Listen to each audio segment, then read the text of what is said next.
I work at the National Endowment for Science, Technology and the Arts in London, and let me begin with just a few words by way of introduction to my organisation. So Nesta is an independent endowment for innovation in the UK. Its aim is to raise the UK's capacity to innovate better ways of meeting its wants and needs. We do this through a mixture of research, experimental programmes and early stage investment.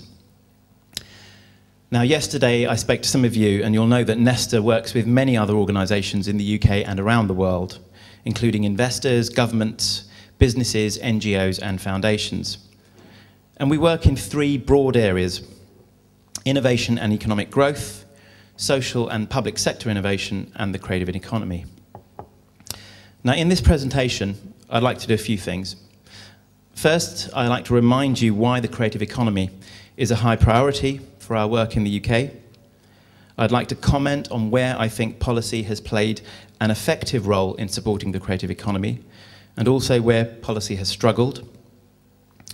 And then I'd like to make the case for a new, more connective approach to creative industries policy, and give a couple of practical examples from Nesta of what this might look like.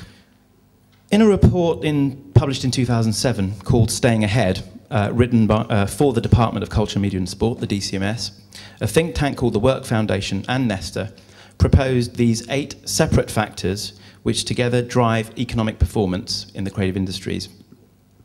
These were high levels of diversity, an education system which nurtures creativity, competitive markets for goods and services, strong public institutions for supporting the arts and content creation, well-developed networks and clusters, an intellectual property regime that strikes a good balance between incentivizing creativity and enabling creatives to draw on the work of others, investment-ready creative businesses with the capacity to grow, supported by a financial sector that is willing to lend and invest, and lastly, but crucially, high levels of demand from households and businesses for culture and creative products.